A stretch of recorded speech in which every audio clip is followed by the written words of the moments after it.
Hello everyone, welcome to StudyTube. क्या हाल चाल, कैसे आप सभी। आशा करता हूँ आप सभी अच्छे होंगे और स्वागत करता हूँ मैं आप सभी का एक बार फिर से आपके यूट्यूब चैनल पे। दोस्तों, इस वीडियो में हम लोग करने जा रहे हैं इस सीरीज का पार्ट 5। इस पूरे सीरीज में हम लोग एक्सपेक्टेड एमसीक्यूज कर रहे हैं इस वाले एग्जाम के लिए। ये एग्जाम अभी कंटिन्यू है, चल रहा है। तो इस एग्जाम में जो प्रश्न पूछे जा रहे हैं उस पर आधारित हम लोग एक्सपेक्टेड एमसीक्यूज को कवर कर रहे हैं। प्रीवियस पार्ट को आप देखना चाहते हैं तो आप प्लेलिस्ट को चेक कर सकते हो। अब आइए हम लोग वीडियो में आगे बढ़ते हैं और करते हैं प्रश्नों को। निम्न संरचनात्मक सूत्र वाले हाइड्रोकार्बन का आईयूपीएसी नाम क्या है। देखो, हाइड्रोकार्बन हम लोग बोलते हैं उस कार्बनिक यौगिक को जिसमें आपको केवल मिलते हैं कार्बन और हाइड्रोजन, है ना। जिसमें आपको केवल कार्बन और हाइड्रोजन दिखे उसे हम लोग हाइड्रोकार्बन बोलते हैं। जैसे कि ये एक यौगिक है, इसमें आपको केवल कार्बन और हाइड्रोजन ही दिख रहा है, तो ये अपने आप में एक हाइड्रोकार्बन है। तो आपको ना इसका आईयूपीएसी नाम बताना है। इसका आईयूपीएसी नाम बताना है। तो आईयूपीएसी नाम बताने के लिए सबसे पहले हम क्या करते हैं कि जो आपको हाइड्रोकार्बन दिया गया होता है उसमें सबसे लंबा कार्बन चैन हम लोग सिलेक्ट करते हैं। सबसे लंबा कार्बन चैन आपको सिलेक्ट करना है। तो आप सबसे लंबा कार्बन चैन जो है ऐसे सिलेक्ट कर लो, है ना। चाहे आप ऐसे सिलेक्ट कर लो, चाहे आप ऐसे सिलेक्ट कर लो, आप चाहे जैसे मन करे वैसे सिलेक्ट कर लो। जो लॉन्गेस्ट कार्बन चैन आपको मिलेगा वो 3 ही कार्बन का मिलेगा, है ना। 3 ही कार्बन का मिलेगा। तो ये हमारा लॉन्गेस्ट कार्बन चैन है, लॉन्गेस्ट कार्बन चैन है। इसके बाद देखो, तो ये जो है छूट गया, ये दोनों के दोनों जो है चैन से बाहर है।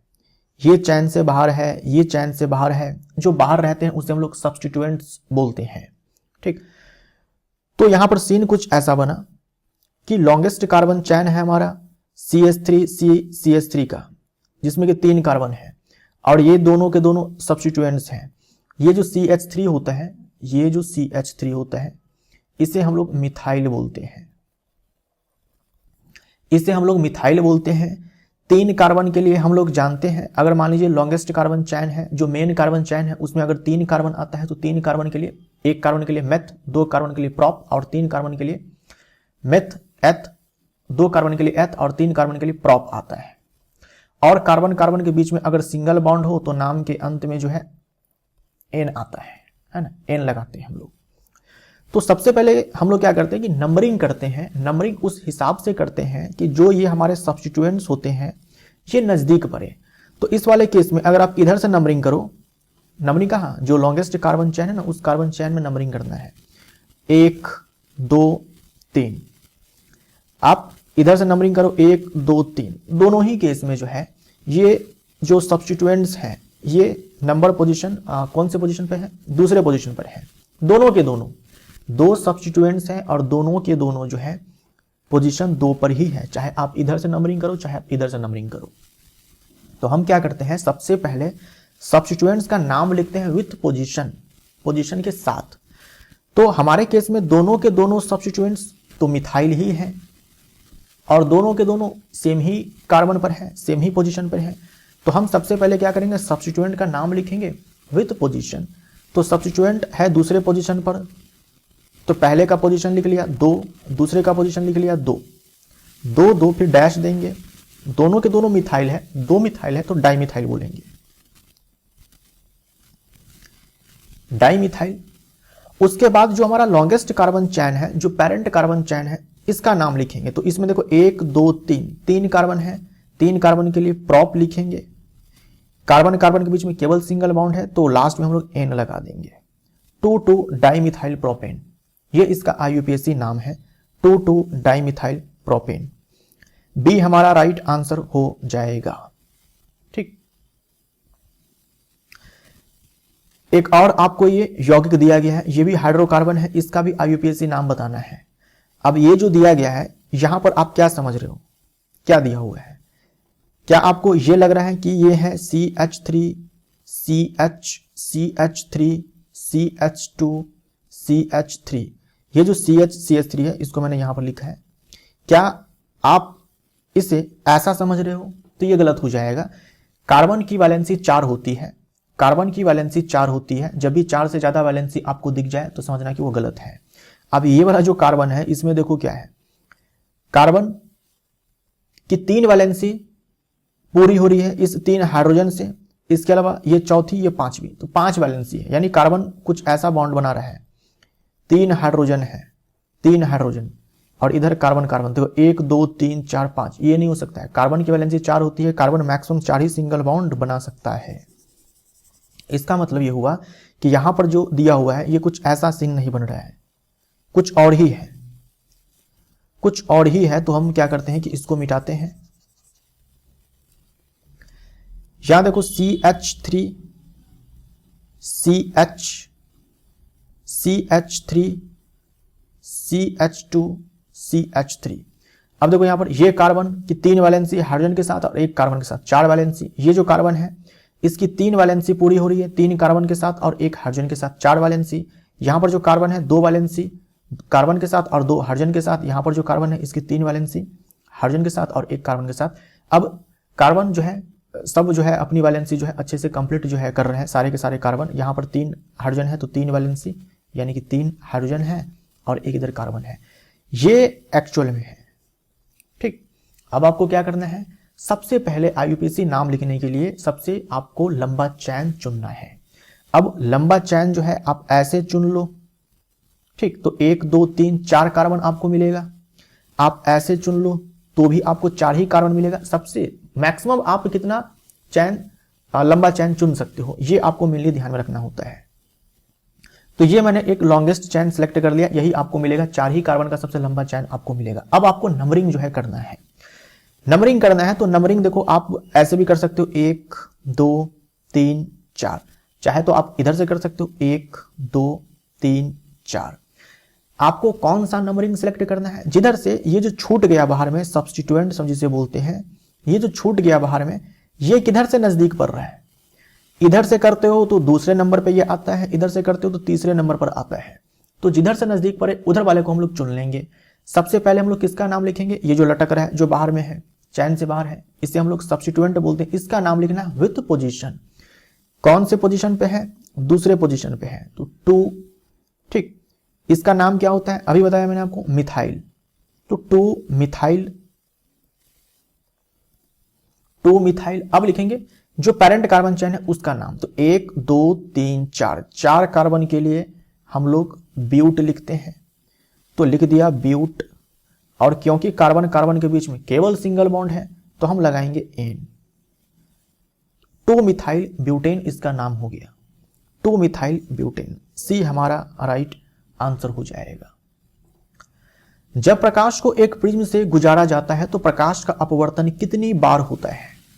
जब प्रकाश किरण प्रिज्म से गुजरती है तो प्रकाश का जो अपवर्तन है ना, अपवर्तन है कितनी बार होता है, तो 2 बार होता है, 2 बार होता है। मान लीजिए आप प्रकाश किरण को ऐसे भेजते हैं तो ये हमारा अभिलंब हो जाएगा, ये एयर है, ये ग्लास है और फिर से ये एयर है।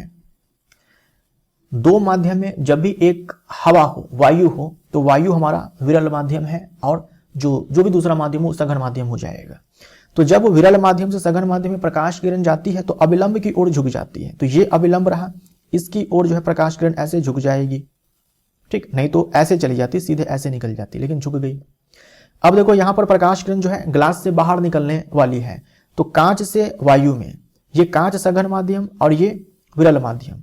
जब प्रकाश किरण सघन माध्यम से विरल माध्यम में जाए तो अभिलंब से दूर भागती है। तो ये देखो अभिलंब से ऐसे दूर भागेगी प्रकाश किरण, है ना। ये ऐसे निकल जाती, ऐसे निकल जाती, लेकिन ये थोड़ा और इधर बेंड कर गई है। तो एक बार अपवर्तन जो है, मान लो इसका मैंने नाम दे दिया ABC, एक बार इस AB फेस पे हुआ है और दूसरी बार AC फेस पर हुआ है। तो जब प्रकाश किरण जो है प्रिज्म से गुजरता है तो प्रकाश का अपवर्तन कितनी बार होता है, हम बोलेंगे कि 2 बार होता है। एक कार 72 किलोमीटर पर आवर की गति से चल रही है। ब्रेक लगाने के बाद इसे रुकने में 4 सेकंड लगते हैं। यदि कार का द्रव्यमान 1000 किलोग्राम है तो ब्रेक द्वारा लगाए गए बल का परिमाण क्या है। बल बराबर आप सूत्र क्या जानते हैं, बल बराबर सूत्र होता है द्रव्यमान गुने में त्वरण। द्रव्यमान आपको पता है 1000 किलोग्राम। आपको क्या नहीं पता है? त्वरण नहीं पता है। त्वरण डायरेक्ट आपको सवाल में नहीं दिया गया है। अच्छा, क्या सब दिया गया है आपको? देखो यहां पर समय दिया गया है। ब्रेक लगाने के बाद जो कार है वो रुक जाती है ना, रुक जाती है, मतलब जो अंतिम वेग है वो 0 है, ठीक। और ये प्रारंभिक वेग जो है आपको दी गई है। अब मुझे बताओ u, v, t और a में क्या कोई रिलेशन है? तो बिल्कुल है। त्वरण बराबर होता है वेग में परिवर्तन, यानी कि v माइनस में u बट्टे में t। अब आपको सारे मान डालने हैं। आंसर आपको एसआई मात्रक में चाहिए। बल का जो एसआई मात्रक होता है न्यूटन होता है। हर एक मान को आप इसमें एसआई मात्रक में डालेंगे तभी जाकर के एसआई मात्रक में आपका उत्तर आएगा। द्रव्यमान देखो 1000 किलोग्राम है, अंतिम वेग 0 है, प्रारंभिक वेग 72 किलोमीटर पर आवर है। 72 किलोमीटर पर आवर है। क्या ये वेग का एसआई मात्रक है? तो आंसर है नहीं। वेग का एसआई मात्रक मीटर पर सेकंड होता है। तो किलोमीटर पर आवर को मीटर पर सेकंड में कन्वर्ट करने के लिए हम क्या करते हैं? 5/18 से गुना करते हैं। आप लोग मैथ्स में भी पढ़ते होंगे। तो ये 4 बार में खत्म हो जाएगा। ये आ जाएगा 20 मीटर पर सेकंड। हमें सारे मान एसआई मात्रक में डालने हैं, तो अब हम लोग यहां पर 20 डालेंगे। समय हमारा 4 सेकंड है। सेकंड एसआई मात्रक है टाइम का। इसको सॉल्व करेंगे तो ये आ जाएगा 1000 गुने में 5 माइनस 5000 न्यूटन। इसी को हम लिख सकते हैं -5 × 10³ न्यूटन। कोई आंसर है क्या? ये है। ये माइनस साइन क्या बताता है? देखो माइनस साइन ये बताता है कि हमने फोर्स को अपोजिट डायरेक्शन में लगाया है। जैसे ये गाड़ी है, ये गाड़ी इधर को जा रही थी, है ना, ये कार जो है इधर को जा रही थी और फोर्स लगाया इस डायरेक्शन में, तभी तो जो वेग है, जो वेलोसिटी है वो पहले से घट गया है। डी हमारा राइट आंसर हो जाएगा। गोलाकार दर्पण जिसकी परावर्तक सतह बाहर की ओर उभरी हुई होती है कहलाता है। जैसे मान लीजिए कि मैं ये गोलाकार दर्पण है। गोलाकार दर्पण जो है 2 प्रकार के होते हैं, उत्तल दर्पण, अवतल दर्पण। अब देखो ये मैंने बनाया। अब अगर आपको ये वाली जो सतह है, ये वाली अगर इसको आप परावर्तक सतह बनाना चाहते हैं, मतलब कि इस पर प्रकाश आए और परावर्तन हो प्रकाश का, अगर आप इसको परावर्तक सतह बनाना चाहते हैं तो आपको जो है इधर से पॉलिश करना पड़ेगा। इधर से आपको पॉलिश करना पड़ेगा। जैसा आप आईने में देखते हैं पीछे की साइड से पॉलिश किया होता है ताकि लाइट का रिफ्लेक्शन हो सके। अगर आप इसी में चाहते हैं कि जो परावर्तक सतह हो वो इस साइड से हो, यानी इधर से प्रकाश का परावर्तन हो, तो आपको इस साइड से पॉलिश करना होगा, है ना, इधर से पॉलिश करना होगा। इसमें क्या है कि ये हमारा परावर्तक सतह है, रिफ्लेक्टिंग सरफेस है, और इधर से ये रिफ्लेक्टिंग सरफेस है। दोनों में आपको अंतर समझ में आ रहा होगा। ये जो रिफ्लेक्टिंग सरफेस है इस वाले केस में देखो ये अंदर की ओर धंसी हुई है, अंदर की ओर धंसी हुई है। तो धंसी हुई है तो हम इसे अवतल बोलेंगे। ये अवतल दर्पण है, यानी कि कॉनकेव मिरर है। ये कॉनकेव मिरर है। और इस वाले देखो ये उठी हुई है, बाहर की तरफ उठी हुई है, तो ये है उत्तल दर्पण। उसे उत्तल और उसे उठी हुई, उत्तल दर्पण यानी कि कॉन्वेक्स मिरर। आई होप आपको समझ में आया होगा। देख लेना, रिफ्लेक्टिंग सरफेस देखना है। रिफ्लेक्टिंग सरफेस उठी हुई है ना, उठी हुई है, उभरी हुई है, या फिर अंदर की ओर धंसी हुई है। अगर ये रिफ्लेक्टिंग सरफेस है अंदर की ओर धंसी हुई है तो हम इसको बोलेंगे अवतल। अगर मान लीजिए कि इधर है रिफ्लेक्टिंग सरफेस तो हम बोलेंगे उत्तल। तो हमारा आंसर उत्तल दर्पण हो जाएगा। डी हमारा राइट आंसर हो जाएगा।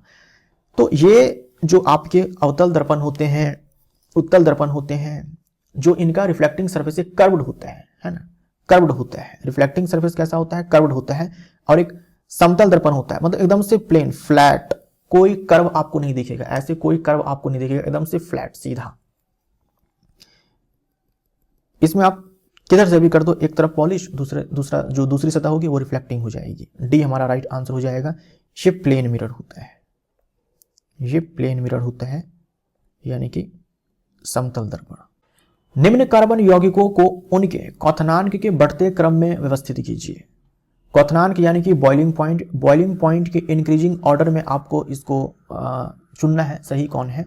तो ये सवाल जो है पूछा गया है इस वाले टेबल से। ये टेबल आपको दिया गया है क्लास 10th के अंदर कार्बन एवं उसके यौगिक चैप्टर में। ये आपको ध्यान में रखना है, ये एग्जाम में पूछा जा चुका है सवाल, आगे भी पूछा जा सकता है। यहां पर देखो तो सबसे ज्यादा जो गलनांक है ना, क्वथनांक हमसे पूछा गया है। तो क्वथनांक के बारे में देखते हैं। केल्विन में ये सारे के सारे जो है तापमान दिए गए हैं। सबसे ज्यादा जो क्वथनांक है ये है एसिटिक एसिड का 391, एसिटिक एसिड का। दूसरे नंबर पर है एथेनॉल का 351, तीसरे स्थान पर है क्लोरोफॉर्म का 334 और सबसे कम है क्वथनांक मीथेन का। राइट, अगर हम यहां पर गलनांक देखें तो ऑर्डर में थोड़ा सा आपको चेंज देखने को मिल सकता है। तो सबसे ज्यादा जो क्वथनांक है वो है एसिटिक एसिड का और दूसरे नंबर पर है एथेनॉल का। एसिटिक एसिड का, दूसरे नंबर पर एथेनॉल का, तीसरे नंबर पर क्लोरोफॉर्म का और चौथे पर ये मीथेन का।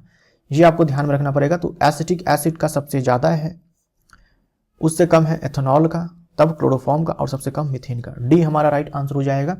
इस टेबल से प्रश्न जो है पूछे जाते हैं, हर बार पूछे जाते हैं, इस बार भी डेफिनेटली पूछा जाएगा। यदि एक वाहन की क्षमता 50% है और वाहन का आउटपुट 4500 जूल है तो वाहन को प्रदान की गई ऊर्जा इनपुट ऊर्जा है। ये ठीक वैसा ही हो गया जैसे मान लीजिए कि आपको किसी ने दिया 1000 रुपया, आपको दिया 1000 रुपया कि 1000 रुपये का काम करो, लेकिन आपने क्या किया, मात्र 500 का काम किया। तो आपकी एफिशिएंसी कितनी, 50%। भाई आपको जितना पैसा दिया जाता है काम करने के लिए उसका आप केवल 50% ही करते हैं। तो एक वाहन है, इसको दे दिया गया 50% इनपुट एनर्जी, बट इसने आउटपुट कितना दिया, 4500 जूल दिया। 50% एफिशिएंसी है तब 4500 जूल दिया, तो इसको कितना इनपुट दिया गया होगा, तो 9000 जूल। 9000 जूल इसको ऊर्जा दी गई, उसका 50% ही काम करके ये दिया। आप ऐसे भी बोल सकते हो 4500 जूल, 9000 जूल इनपुट एनर्जी जो है वो 9000 जूल है। तो ये सिंपल सा क्वेश्चन था। प्रथम रजोधर्म यौवन आरंभ से शुरू होता है जिसे डैश कहा जाता है। प्यूबर्टी जब स्टार्ट होता है फीमेल के अंदर और पहली बार जब मेंस्ट्रुअल साइकिल आता है लड़कियों के अंदर, या फिर इसे हम आम भाषा में पीरियड बोलते हैं, जब पहली बार एक फीमेल के अंदर पीरियड आता है उसे हम लोग बोलते हैं रजोदर्शन। रजोदर्शन यानी कि इसे हम इंग्लिश में बोलते हैं मिनार्क। यानी एक लड़की में पहली बार पीरियड का आना रजोदर्शन कहलाता है। ये कब से स्टार्ट होता है, प्यूबर्टी से स्टार्ट हो जाता है यूजुअली 11 साल 12 साल से। 11 साल 12 साल से ये प्यूबर्टी स्टार्ट होता है और 11-12 साल की उम्र में ही पहली बार एक लड़की के अंदर जो है पहला पीरियड आता है, तो इसे हम लोग रजोदर्शन बोलते हैं। और आखिरी पीरियड जो है 50-55 वर्ष पे जाकर के आता है, उसके बाद पीरियड्स आने जो है वो बंद हो जाते हैं फीमेल के अंदर, तो उसे हम लोग मेनोपॉज बोलते हैं, है ना। ये अंतिम बोल सकते हो कि लास्ट मेंस्ट्रुएशन बोल सकते हो, यानी लास्ट बार जो पीरियड एक फीमेल के अंदर आएगा उसे हम लोग रजोनिवृत्ति बोलते हैं, लास्ट मेंस्ट्रुएशन। ये 50-55 बोल सकते हो। इस एज पर जो है एक फीमेल के अंदर जो है इस एज पर जाने के बाद लास्ट पीरियड आएगा, उसके बाद नहीं आएगा, तो इस कंडीशन को हम लोग मेनोपॉज बोलते हैं। और पहली बार जो है ये बोल सकते हो कि ये 10 से भी स्टार्ट हो सकता है, लेकिन हम लोग क्या है कि 11 से 12 लेकर के चलते हैं। 11 से 12 साल में पहली बार जो है एक लड़की के अंदर पीरियड आता है, यानी कि मेंस्ट्रुएशन जो स्टार्ट होता है एक लड़की के अंदर, जो पहला मेंस्ट्रुएशन होता है उसे हम लोग रजोदर्शन बोलते हैं, मिनार्क बोलते हैं। यदि धारा को 2 गुना कर दिया जाए, प्रतिरोध स्थिर रखना है तो शक्ति होगी। ये कल के डेट में पूछा गया था आपके ग्रुप डी के एग्जाम में 8 दिसंबर को ये सवाल। तो देखो आपके पास जो है धारा दी गई है, प्रतिरोध को स्थिर रखना है, शक्ति जो है पूछा गया है। तो इन तीनों में क्या रिलेशन होता है? तो एक फॉर्मूला होता है पावर बराबर I²R, ये फॉर्मूला होता है। अब इसको जो है कांस्टेंट रखना है, इसको कांस्टेंट रखना है तो जो पावर है वो सीधा समानुपाती है धारा के वर्ग का। तो अगर आप इसको 2 गुना कर देंगे तो 2 का स्क्वायर 4 हो जाएगा ना, तो ये 4 गुना जो है पावर पहले का हो जाएगा। बी हमारा राइट आंसर। एक वस्तु पर 20 न्यूटन का बल लागू किया जाता है और यह 2 मीटर पर सेकंड स्क्वायर के त्वरण के साथ गति करती है। वस्तु के द्रव्यमान की गणना कीजिए। आपको फोर्स दिया गया है, आपको एक्सेलरेशन दिया गया है और आपको द्रव्यमान पूछा गया है। तो इन तीनों में क्या रिलेशन होता है? तो बल बराबर द्रव्यमान गुने में त्वरण होता है। बल 20 न्यूटन है, त्वरण दिया गया है, द्रव्यमान पूछा गया है। त्वरण 2 है, इसको हम सॉल्व करेंगे तो ये 10 किलोग्राम आएगा। सारे मान एसआई मात्रक में डालेंगे तो जो हमारा द्रव्यमान है वो भी एसआई मात्रक में ही आएगा। डी ऑप्शन जो है वो राइट है। समजातीय श्रेणी के 2 क्रमिक सदस्यों के आणविक द्रव्यमानों में कितना अंतर होता है? तो समजातीय श्रेणी का कोई लगातार 2 सदस्य आप उठाते हैं तो उसके द्रव्यमान में 14 का अंतर होता है। जैसे हम लोग एल्केन समजातीय श्रेणी उठाते हैं तो इसका पहला मेंबर है मीथेन, दूसरा मेंबर है इथेन, तीसरा मेंबर है प्रोपेन, चौथा मेंबर है butane CH3 CH2 CH2 CH3 butane है ना, CH4 C2H6 C3H8 C4H10। तो ये समजातीय श्रेणी आप ऐसे लिखते जा सकते हो है ना, और भी नीचे जा सकते हो ना, पेंटेन, हेक्सेन, हेप्टेन है ना, ऑक्टेन, नोनेन, डेकेन, आप आराम से लिख सकते हो। तो आप किसी भी 2 लगातार सदस्य को उठाइए, किसी भी 2 लगातार को उठाना है, चाहे आप इन दोनों को लगातार उठा लो, चाहे आप इन दोनों को उठा लो, चाहे आप इन दोनों को उठा लो। फॉर्मूले में आपको जो अंतर दिखेगा वो CH2 का दिखेगा, यानी 1 कार्बन 2 हाइड्रोजन का अंतर दिखेगा और इसी का द्रव्यमान आप निकालो तो 14 आएगा। सी हमारा राइट आंसर हो जाएगा। किसी भी समजातीय श्रेणी में जब आप ऊपर से नीचे आते हैं, टॉप टू बॉटम आते हैं, ऊपर से नीचे आते हैं, ऊपर से नीचे आते हैं, तो मेल्टिंग पॉइंट और बॉइलिंग पॉइंट ये दोनों के दोनों बढ़ते हैं है ना। तो ये भी आपसे एग्जाम में पूछा जाता है। आप किसी भी समजातीय श्रेणी में चाहे एल्केन का हो, एल्कीन का हो, एल्कोहल का हो, कार्बोक्सिलिक एसिड का हो, ऊपर से नीचे आएंगे तो मॉलिक्यूलर फॉर्मूला बढ़ता है ना। मॉलिक्यूलर मास जो है, आणविक द्रव्यमान जो है ये इंक्रीज होता है और इसके साथ ही मेल्टिंग पॉइंट, बॉइलिंग पॉइंट भी इंक्रीज होता है। अपवर्तनांक की इकाई होती है, ये सवाल जो है कल पूछा गया था 8 दिसंबर को आपके एग्जाम में, इस ग्रुप डी के एग्जाम में। अपवर्तनांक, तो अपवर्तनांक की कोई इकाई नहीं होती है, बहुत पहले मैं आपको बता चुका हूं इस सीरीज के अंदर ही, ठीक है। अपवर्तनांक की कोई इकाई नहीं होती है। जो अपवर्तनांक होता है किसी भी माध्यम का, आपको अपवर्तनांक चाहिए तो हम क्या करते हैं, जो निर्वात में प्रकाश की चाल है इसमें हम लोग भाग लगाते हैं माध्यम में जो प्रकाश की चाल है उससे। अब देखो आप ये जो आप डालेंगे यहाँ पर मान, माध्यम में प्रकाश की चाल, ये भी तो आप मीटर पर सेकंड में ही डालेंगे और ये जो चाल है ये भी मीटर पर सेकंड में है। तो ऊपर भी चाल, नीचे भी चाल, तो जो मात्राएं होंगी, इकाइयां, वो कट जाएंगी है ना। मीटर पर सेकंड कैंसिल, मीटर पर सेकंड कैंसिल, ये दोनों के दोनों कैंसिल हो जाएंगे, ठीक। तो कोई मात्रक बचेगा नहीं। तो इसीलिए हम क्या बोलते हैं कि ये यूनिट लेस है, ये यूनिट लेस है, मात्रकहीन है। बी हमारा राइट आंसर हो जाएगा। ये जो इकाई है ये स्पीड की इकाई है, या फिर आप वेलोसिटी बोल सकते हो, यानी कि चाल या फिर वेग आप बोल सकते हो। जूल इकाई है कार्य का है ना, ऊर्जा का, ऊष्मा का, राइट। न्यूटन जो है ये बल की इकाई है, फोर्स की। 50 सेंटीमीटर फोकस दूरी वाले एक अभिसारी लेंस को 20 सेंटीमीटर फोकस दूरी वाले एक अपसारी लेंस के साथ जोड़कर रखा गया है। अभिसारी लेंस किसको बोलते हैं? उत्तल लेंस को बोलते हैं, ठीक। उत्तल लेंस को बोलते हैं, कॉन्वेक्स लेंस को बोलते हैं, और अपसारी लेंस हम लोग कॉनकेव लेंस को बोलते हैं। इन दोनों लेंसों के संयोजन की क्षमता ज्ञात कीजिए। तो अगर दो लेंस को आपस में ऐसे कनेक्ट करके रखा गया है तो जो नेट पावर आता है इन दोनों को आप जोड़ दो। इन दोनों को आप क्या करिए, जोड़ दीजिए। पावर बराबर क्या होता है, 1/f। तो ये 1/f नेट आ जाएगा। हमें क्या चाहिए, इन दोनों लेंसों की संयोजन क्षमता चाहिए, पावर ही अपने को चाहिए।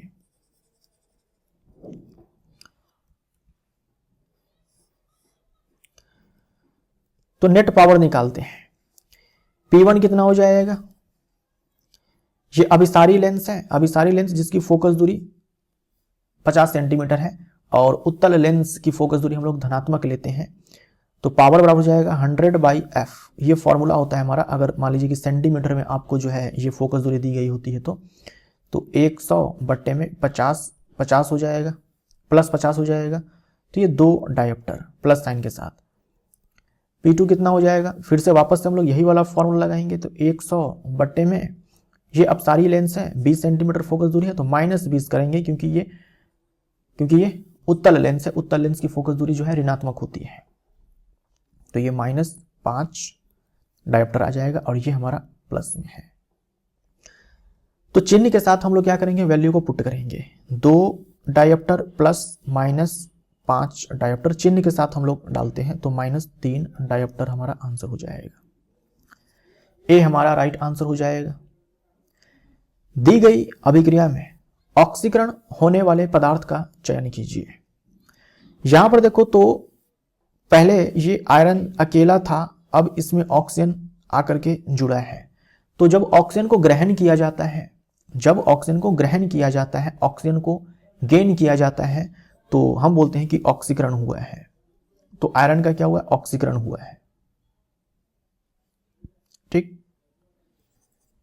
बी हमारा राइट आंसर हो जाएगा। आयरन का ऑक्सीकरण हुआ है। जिसका ऑक्सीकरण हो जाए उसे हम लोग रिड्यूसिंग एजेंट बोलेंगे। तो ये जो लोहा है ये क्या है, रिड्यूसिंग एजेंट है, अवकारक है। एथेनॉल का रासायनिक सूत्र है। यह सवाल पूछा गया था 8 दिसंबर को, यानी कि कल पूछा गया था। एथेनॉल का रासायनिक सूत्र है, देखो एथ लिखा हुआ है ना, यानी कितने कार्बन होंगे इसमें, 2 कार्बन होंगे, 2 कार्बन होंगे। और देखो नाम के अंत में ऑल आया है तो ये ऑल के लिए हम लोग OH लिखते हैं। 2 कार्बन होना चाहिए। यहां पर 1 कार्बन है, काट दो। यहां पर 3 कार्बन है, काट दो। और क्योंकि ऑल है तो आपको फॉर्मूला में OH दिखना चाहिए। क्या इसमें OH दिख रहा है, नहीं, काट दो। बी हमारा राइट आंसर हो जाएगा। ऐसे भी आप सुन सकते हो, नहीं तो आपको तो सीधा याद रखना है। मेथनॉल का फॉर्मूला जो है ये आपको ध्यान में रखना है। मेथनॉल का फॉर्मूला होता है CH3OH और एथेनॉल का फॉर्मूला होता है CH3CH2OH। इसी को आप ऐसे लिखते हो C2H5OH, राइट। ये मेथनॉल है जिसे हम लोग जहरीली शराब भी बोलते हैं, और ये एथेनॉल है जो वाइन है, बियर है, इन सारे में जो अल्कोहल होता है वो ये एथेनॉल होता है। बी हमारा राइट आंसर हो जाएगा। एथेनॉल जो है मोस्ट कॉमन अल्कोहल है, ये मोस्ट कॉमन अल्कोहल है। कहीं पर अगर अल्कोहल सिंपली लिखा हुआ है तो अल्कोहल तो एक फैमिली का नाम है जिसमें कई सारे मेंबर्स हैं, methanol, ethanol, propanol, butanol, pentanol, hexanol, बहुत सारे हैं। लेकिन कहीं पर अगर केवल अल्कोहल लिखा हुआ है तो हमारा मतलब एथेनॉल से ही होता है, इसलिए ये मोस्ट कॉमन अल्कोहल है, मोस्ट कॉमन अल्कोहल है, सबसे सामान्य अल्कोहल है एथेनॉल। यदि किसी चालक से गुजरने वाली धारा को 2 गुनी कर दी जाए और विभवांतर को 3 गुना कर दिया जाए तो शक्ति डैश होगी।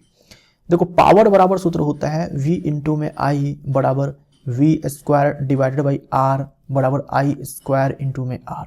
ये पावर का सूत्र होता है जो आपको रट करके रखना है। इसी में आपसे अगर एनर्जी पूछ दे या फिर मान लीजिए हीट पूछ दे तो आपको कुछ नहीं करना होता है, ये पावर का फॉर्मूला होता है, इसमें आप टाइम से मल्टीप्लाई कर देते हैं।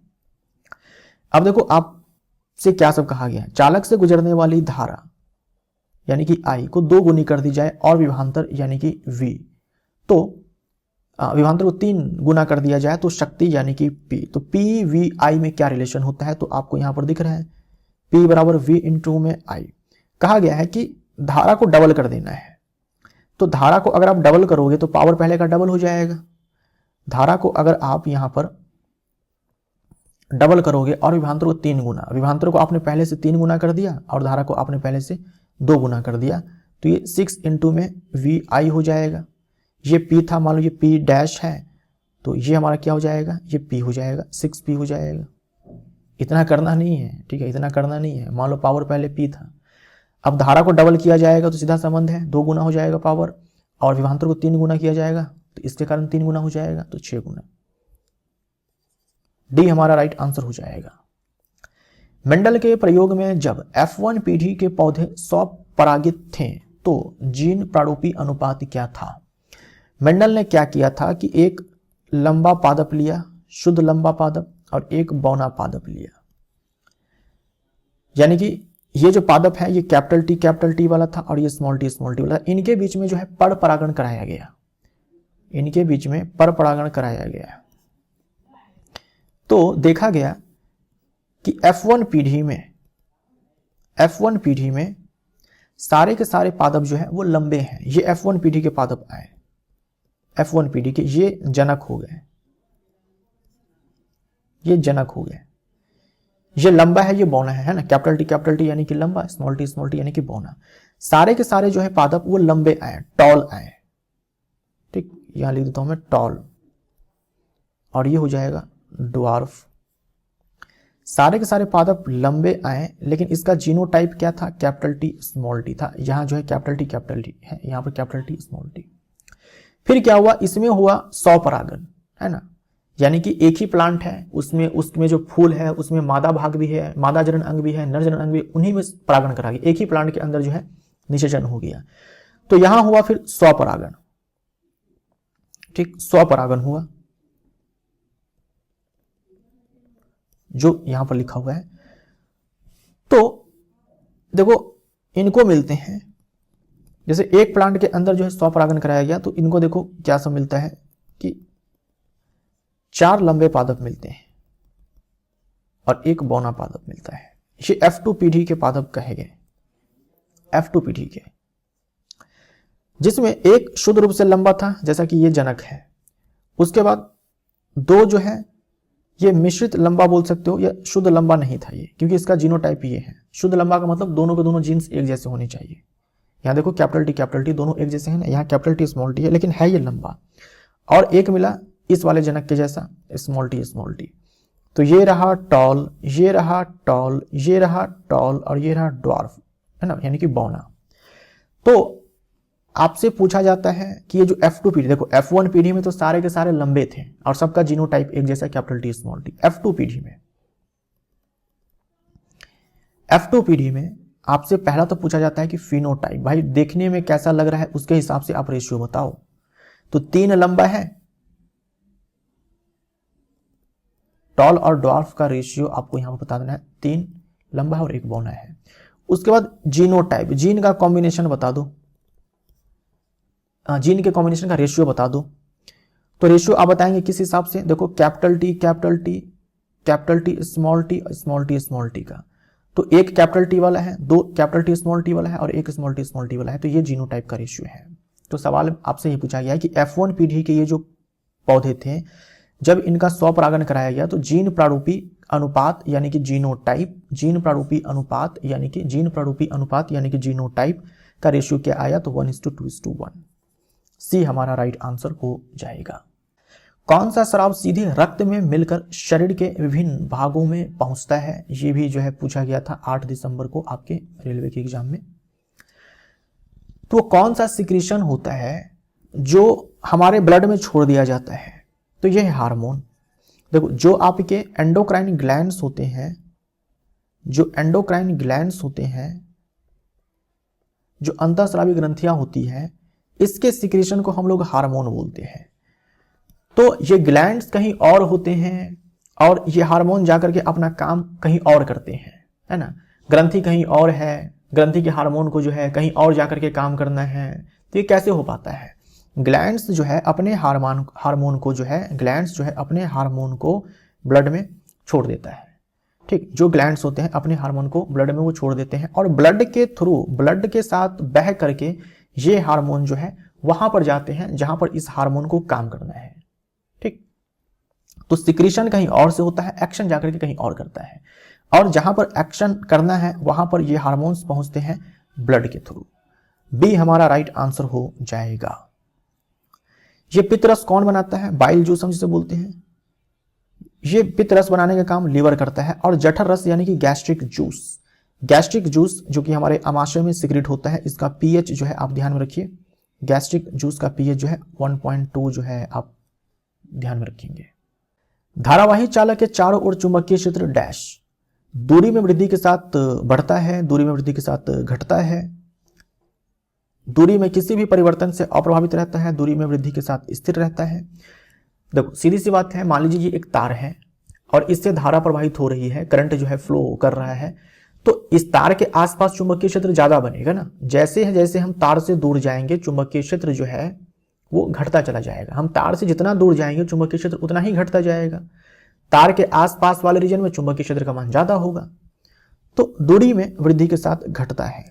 चुंबकीय क्षेत्र जो है दूरी में वृद्धि के साथ घटता है। सार्वत्रिक सूचक से परीक्षण करने पर 5 विलयनों A B C D E के पीएच मान क्रमशः दिए हुए हैं।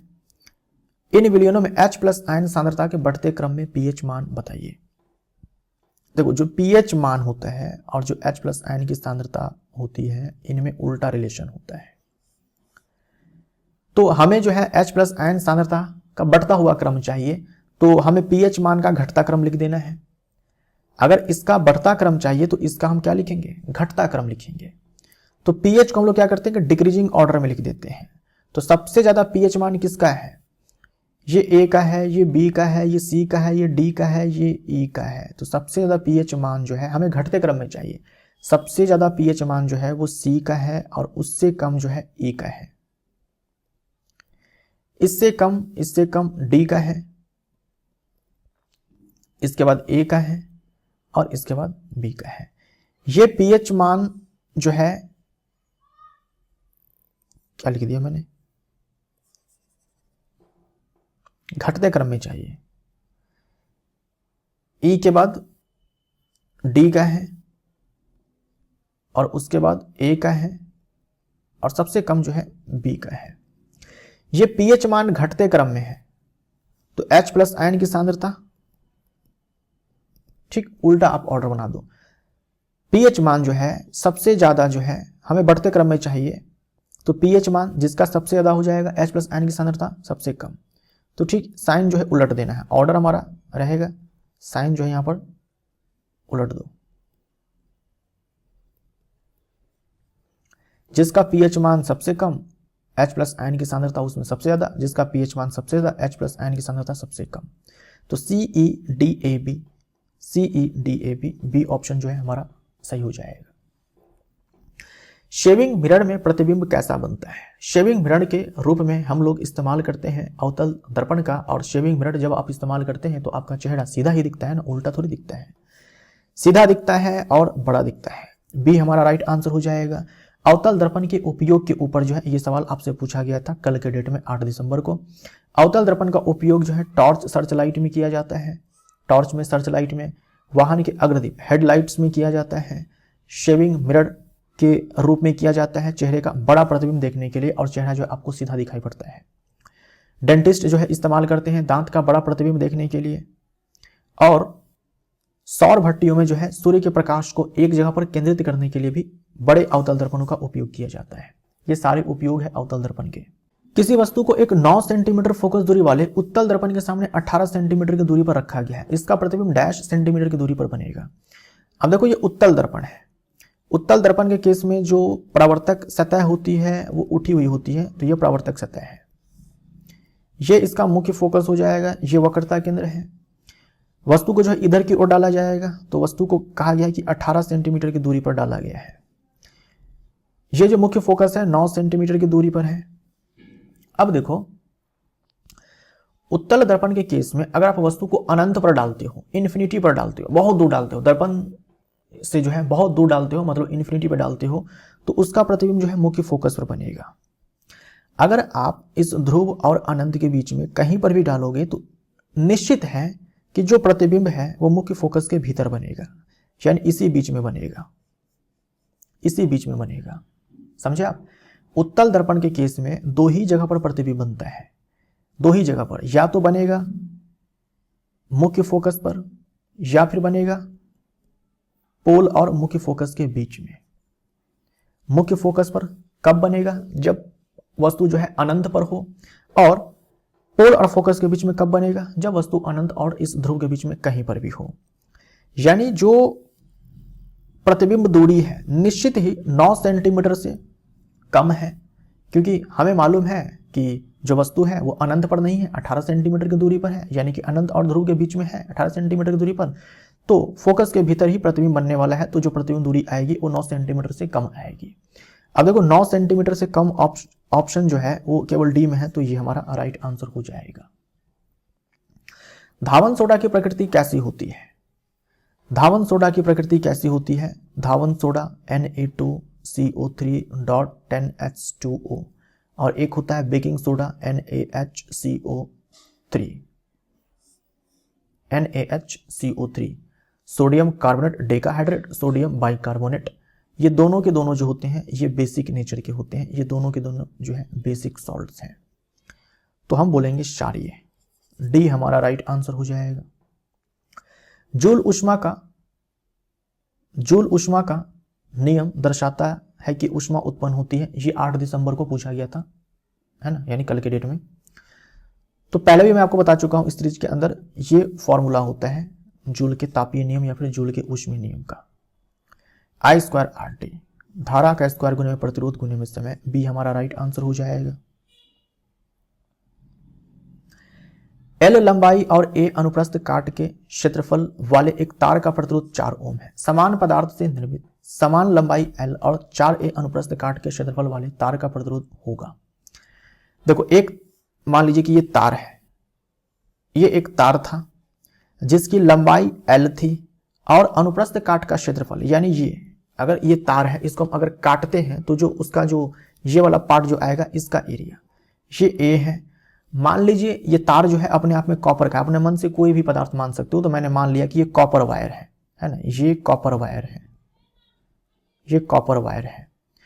तो इसके पास भाई खुद की कोई प्रतिरोधकता होगी। कॉपर वायर जो है इसकी अपनी एक प्रतिरोधकता होती है किसी खास टेम्परेचर पे, तो मान लो वो प्रतिरोधकता जो है वो रो है।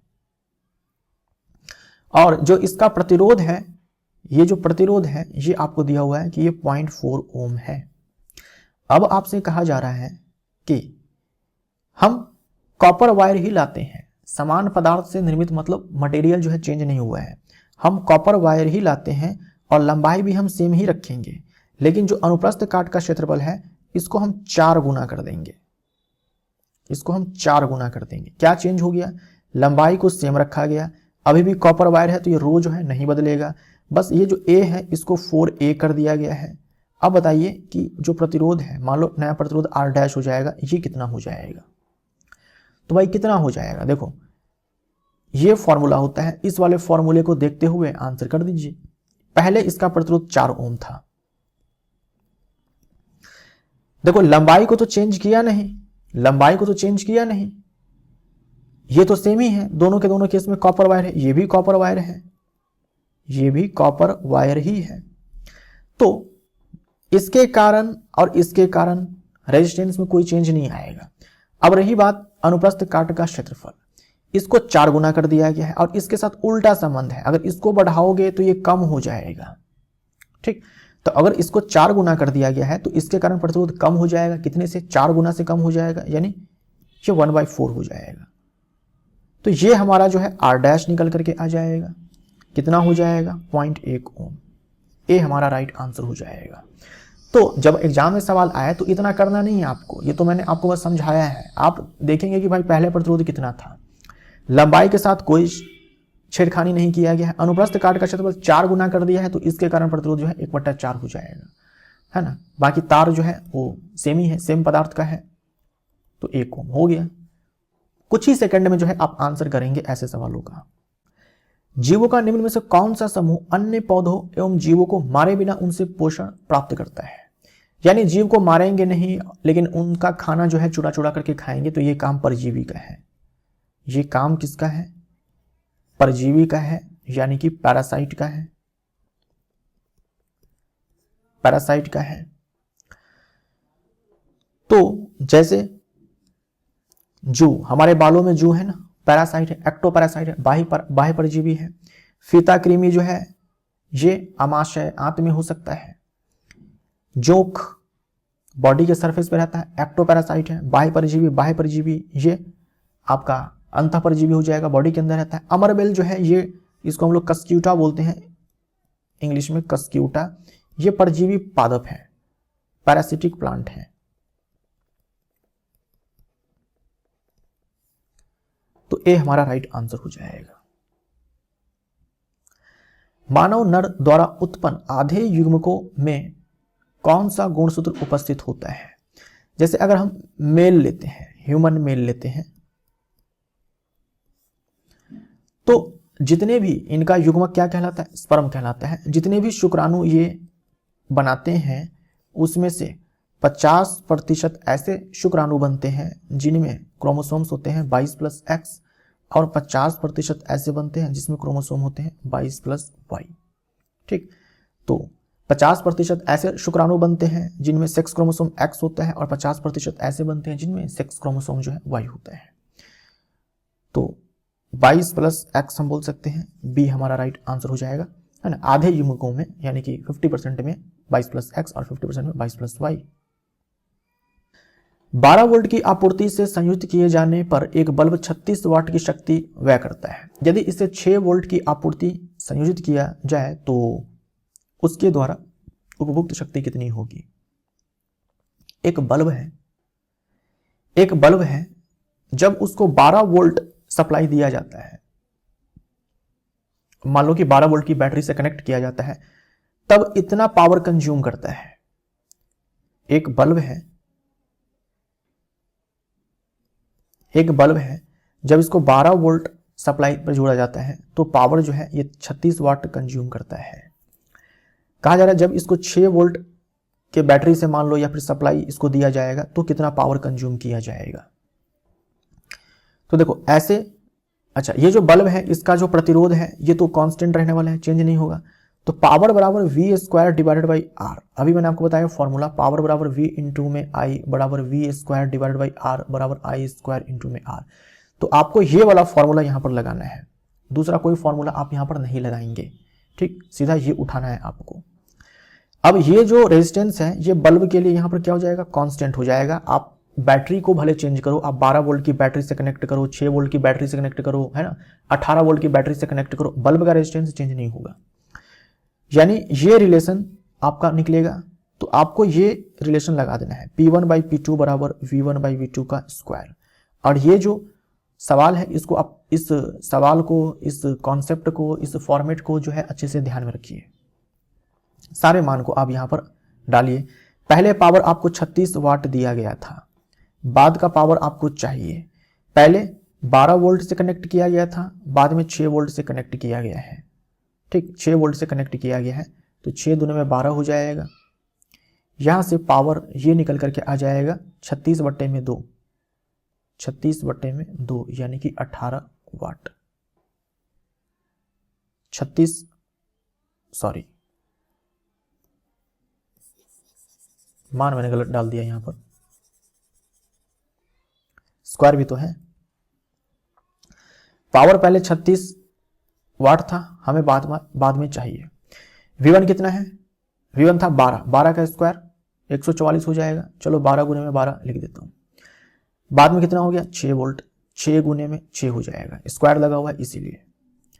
तो 6 दूनी में 12, 6 दूनी में 12, यहां से जो पावर है P2 ये आ जाएगा 36/4, 9 वाट, 9 वाट। सी हमारा राइट आंसर हो जाएगा। सीधा आपको ये लगा देना है ऐसे सवालों के लिए कि इतने वोल्ट पर लगाया जाता है तो इतना पावर कंज्यूम किया जाता है। बताओ इतने वोल्ट पर लगाऊं तो कितना पावर कंज्यूम किया जाएगा। इस वाले रिलेशन को लगाना है और आंसर आपका आ जाएगा। निम्न में से कौन सा संयोजन अभिक्रिया का उदाहरण नहीं है? संयोजन अभिक्रिया, है ना, कॉम्बिनेशन रिएक्शन। इसमें क्या होता है, 2 या 2 से अधिक अभिकारक होते हैं, लेकिन उत्पाद जो है सिंगल मिलेगा, सिंगल प्रोडक्ट मिलेगा, एकल उत्पाद आपको मिलेगा। अभिकारक कितने भी हो सकते हैं, लेकिन जो उत्पाद है वो आपको एक ही मिलेगा। तो बुझा हुआ चूना का निर्माण, बुझा हुआ चूना में क्या होता है कि जो कैल्शियम ऑक्साइड होता है, कैल्शियम ऑक्साइड कली चूना जिसे बोलते हैं, उसकी अभिक्रिया जल से कराई जाती है तो कैल्शियम हाइड्रोक्साइड जो है बनता है। तो ये अपने आप में संयोजन अभिक्रिया है। कैल्शियम कार्बोनेट को गर्म किया जाता है। जब कैल्शियम कार्बोनेट को गर्म किया जाता है, जब कैल्शियम कार्बोनेट को गर्म किया जाता है तो वो टूट जाता है कैल्शियम ऑक्साइड और कार्बन डाइऑक्साइड में। तो इसमें क्या होगा, टूटना है, अपघटन है। ये कैल्शियम कार्बोनेट है, इसको गर्म किया जाता है तो ये टूट जाता है कैल्शियम ऑक्साइड में और कार्बन डाइऑक्साइड गैस में। तो देखो क्या हो जाएगा, एक अभिकारक टूट रहा है, जबकि संयोजन में क्या होता है कि एक उत्पाद बनता है 2 या 2 से अधिक अभिकारक से। तो ये तो उल्टा हो जाएगा, बी हमारा राइट आंसर हो जाएगा। ये वियोजन अभिक्रिया है, ना कि संयोजन अभिक्रिया है। कोयले का जलना संयोजन अभिक्रिया है। हाइड्रोजन गैस और ऑक्सीजन गैस से जल का निर्माण संयोजन अभिक्रिया है ना। 2 अभिकारक मिलकर के एक उत्पाद जो है यहां पर बनेगा। कोयले का जलना, जलाएंगे उसको तो कार्बन डाइऑक्साइड बनेगा। बी हमारा राइट आंसर हो जाएगा। निम्नलिखित में से कौन सा रोग एक यौन संक्रामक रोग नहीं है, यानी यौन संबंध बनाने से ये रोग नहीं फैलता है? तो ये है यक्ष्मा यानी कि ट्यूबरकुलोसिस, टीबी। ये सारे के सारे जो है यौन संक्रामक रोग हैं। एड्स जो है वायरल डिजीज है, सिफिलिस बैक्टीरियल डिजीज है, और ये हेपेटाइटिस बी जो है वायरल डिजीज है। तो दोस्तों इसी के साथ ये जो हमारा पार्ट 5 है यहां पर समाप्त होता है। मिलते हैं अगले पार्ट में। Thank you so much.